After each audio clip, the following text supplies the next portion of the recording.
Yes. Yeah. When you decide, Yeah. oh, we're gonna do it next, we're into. Oh, yeah. You could like give me a little. Yeah, I'll signal you. And for coming to our first H.P. Lovecraft tribute here at the North Scituate Public Library. I am Lady Cthulhu, your host for this afternoon. And we're going to begin with Mr. Jonathan Safford and I are going to be performing a little number from that H.P. Lovecraft Fiddler on the Roof parody musical called A Shoggoth on the Roof. Yes, there is an H.P. Lovecraft musical, and yes, we found it.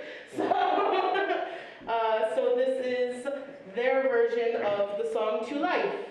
And Jonathan will be playing Mr. Herbert West, and I will be filling in for pretty much all the other parts. Prudence Armitage, her father, Henry Armitage, and then Dr. Halsey, the Dr. Halsey part at the end, Jonathan and I sort of split it. So here we go. Without further ado, here's To Life. Good heavens, are these human cadavers? Indeed they are. What on earth do you intend to do with them?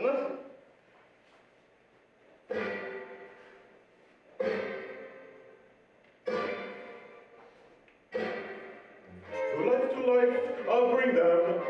I'll bring all these dead men to life. He's found a way for surviving them. Really reviving them. He can do it to life, he brings them. I really do bring them to life. I have a genius with chemicals. Also polemicals. Yes, it's true, there's been strife. This is really the most shocking thing I've ever heard, and I have heard a few. Oh, it's really not so shocking. If you were a dead man, you might like it too. To life, I'll bring them. With one small injection like this. Think of it, Papa, will never die, live on forever, my. Gods, I bring them to life. Well, I must say, this is amazing. I began experimenting on small animals of various kinds and perfected a solution which reanimates dead tissue. See, Papa? Yes. When I was sure my solution worked, I began to test it on human subjects. Here, Papa. That is fascinating. And in the end, I was even able to convince Dr. Halsey that my methods were sound. And here he is. To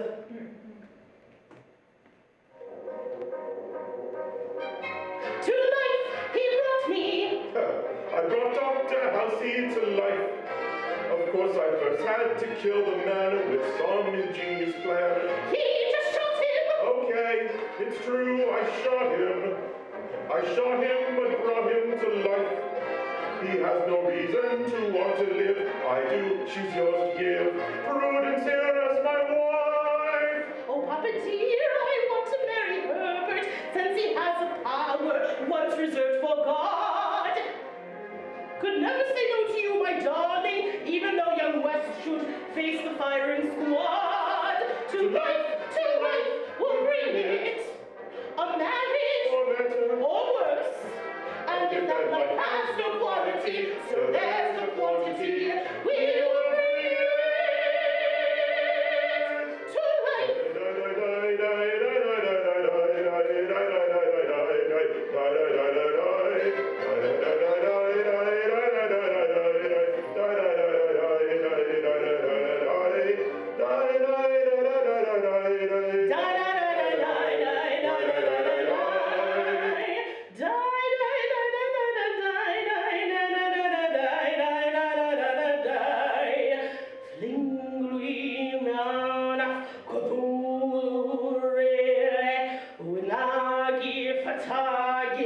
Death is sweet to dance and know that even death can wither and die. Bring me round up the fool, really wild and love the target. Bring me round up the fool, really the target. Those surely come to the target. Those surely come to the target.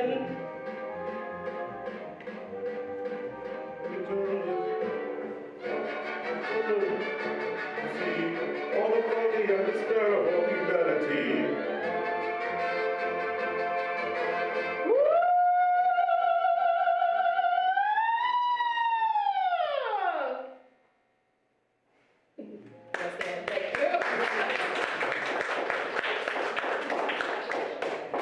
Well, this is an excerpt, actually a few excerpts from a play called Night Gaunts. We know that when H.P. Lovecraft was very, very young, small boy, he was troubled by terrible nightmares of unspeakable monstrosities that would come to him in the night, and he referred to these as the Night Gaunts. Night Gaunts are after him in his room, and that's the title of the play by Brett Rutherford, which is a biographical play of H.P. Lovecraft, and it was performed twice, and back in the 1980s and early 1990s at the Providence Athenaeum to standing room only. It was a sellout, very, very popular. My brother Carl portrayed H.P. Lovecraft. It had started out as a one-man show, but other characters were added eventually. So this is a few excerpts of it, and it's Lovecraft in the last month of his life, actually reminiscing of various writings and how he had failed in life. Poe and his Helen were obsessed with certain stars too. I wrote a little verse called Astrophobos about how the neutral and eternal stars can become an object of horror. Crimson burned the star of madness, as behind the beams I peered, all was woe that seemed but gladness, ere my gaze with truth was seared. Cacodemons mired with madness, through the fevered flickering leered. Now I know the fiendish fable that the golden glitter bore. Now I shun the spangled sable that I watched and loved before. But the horror, set and stable, haunts my soul forevermore. A man of science should blush to hear such lines quoted back to him. And yet it was in the realm of the fantastic, the eldritch and terrible, that I was to gain what pitiful renown I have enjoyed. I peopled the earth with Cthulhu and the elder gods, unspeakable obscenities banished here by the great old ones. Another monster, he who is not to be named, dwells in the Hyades. A race of great telepathic beings live on Shoggoth, the black trans-Neptunian planet that astronomers have yet to discover. Still, the stars were clean and uncomplicated. Next to them, what I love best is Providence itself. Not the people, mind you. I have little contact with persons, but the city as it exists, from the hours of twilight until sunrise. This is the pure Providence. History is architecture, which I can explore as a traveler might turn over the stones of a necropolis. Not what man is, a teeming, nasty, hive-like creature, but what he builds and leaves behind. Home. Union Station, Providence. There is no other place for me. My world is Providence.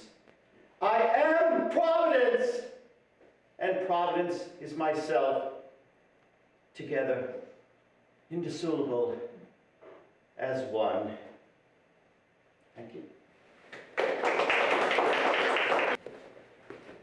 I got this a couple of years ago. It's an original from Astounding Stories with the Shadow Out of Time. It's a Cool. Excellent. the original, and I've only read it once because it's kind of delicate, Right. so I keep it in here. I don't open it up. The spine is kind of Mm-hmm. slowly coming apart. But I just wanted to share with everybody. It's a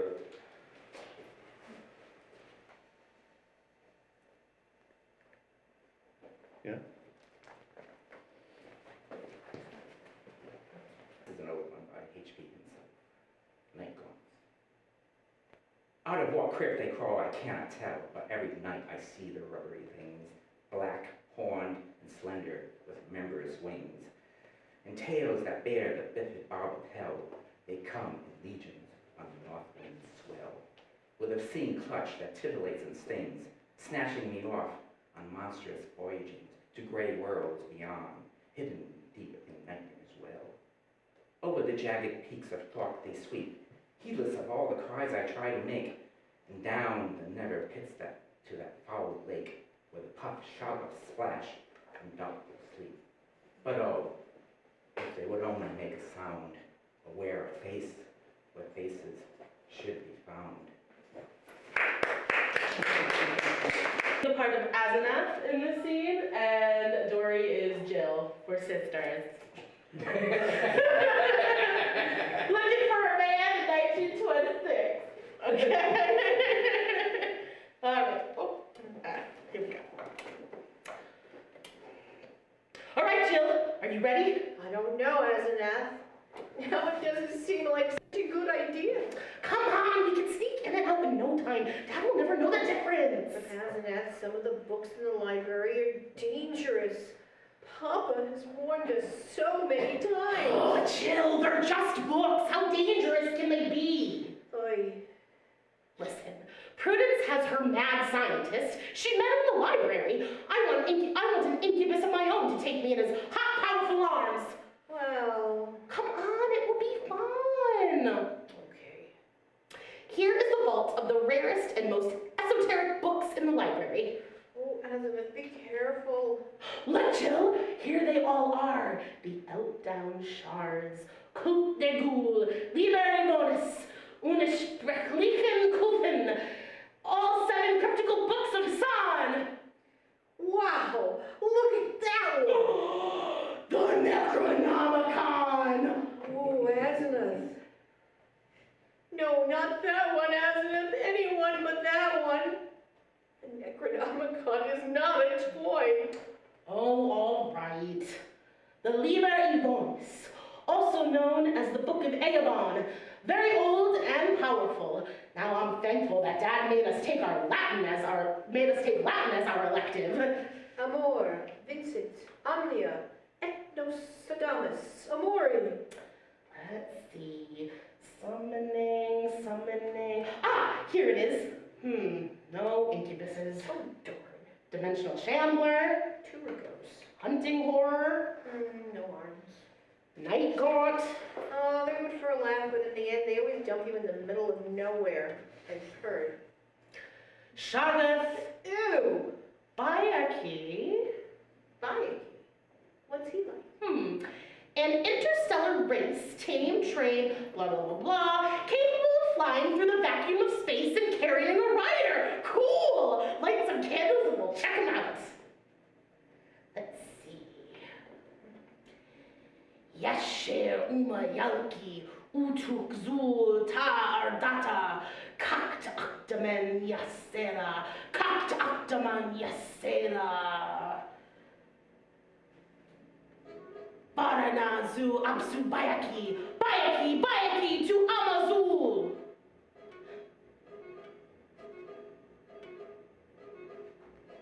Bayaki, fly me through space, take me away, far from this place.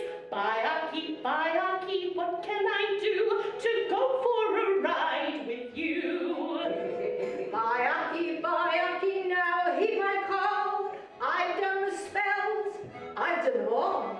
Out of Tartarian darkness appear and fly me away from here. The boys we meet are so dreary, So boring, and we both want a thrill. we're really terribly weary, at least that's the theory, we're virgin still. As for real dating, we're both quite repressed. Boys here in town don't pass the test. We want to go on a dangerous spree. Yes, we want to try Bayaki.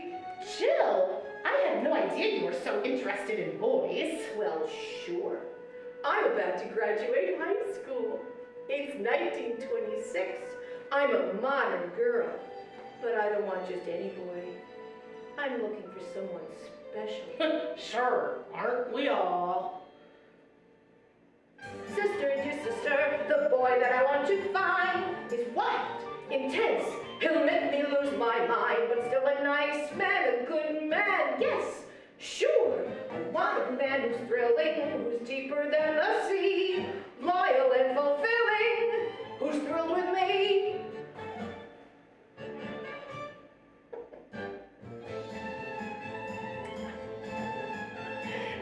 sister, dear sister, your goals are a bit too high. Men, my dear, are monsters, but please don't ask me why. There is no nice man, no good men.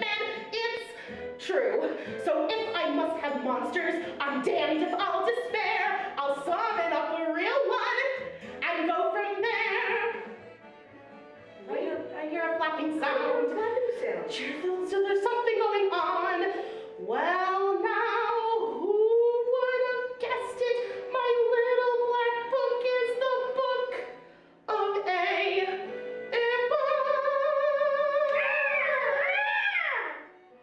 Bayaki, Bayaki, I hear your wings. I smell a smell. What are those things? Bayaki, Bayaki, what have we done? This suddenly isn't fun. I don't know how to describe you. To see you is a mind-blowing thing.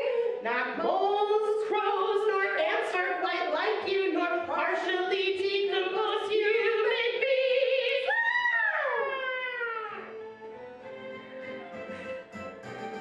Bayaki, Bayaki, now that you're here, I've changed my mind, I'm filled with fear. People who go with you don't reappear.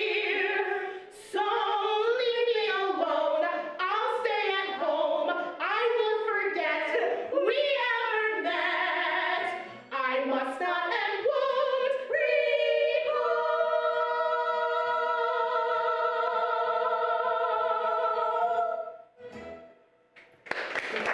Understanding is that this was one of his favorite songs. And I happen to like kazoo and have been playing kazoo for a long time. And then at I can't remember the author, but one of the people who've written a lot on Lovecraft also mentioned that he did have friends, and I mean, he did socialize, he didn't just sit in the dark all by himself all the time. Right. And that they actually would get together and sing songs and even play kazoos. So I thought that was kind of interesting. So, and also, I can't remember where, but at some point he wrote part of it in Latin. So this is the whole 9 yards. Okay, cool. So.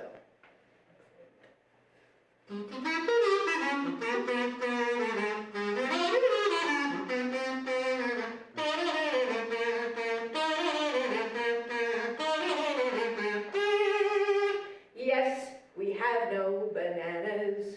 We have no bananas today. We have string beans and onions, kabashes and scallions, and all sorts of fruit and say. We have an old-fashioned tomato and a Long Island potato. But yes, we have no bananas. We have no bananas today. Yes, we have no bananas. We have no bananas today. Just try those coconuts, those walnuts, and donuts. There ain't many nuts like they. We'll send you 2 kinds of red herring, dark brown and bull-bearing. But yes, we have no bananas.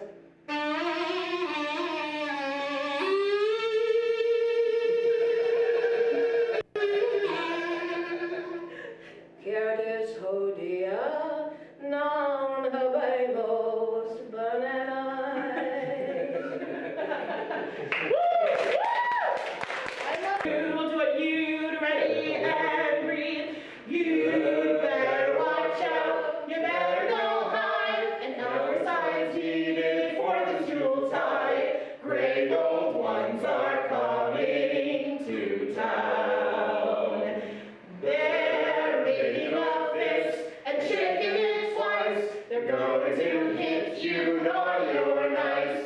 Great old ones are coming to town. They're bringing ugly Shoggoths and horrid deep ones too. Shoggoth, N.E.A.R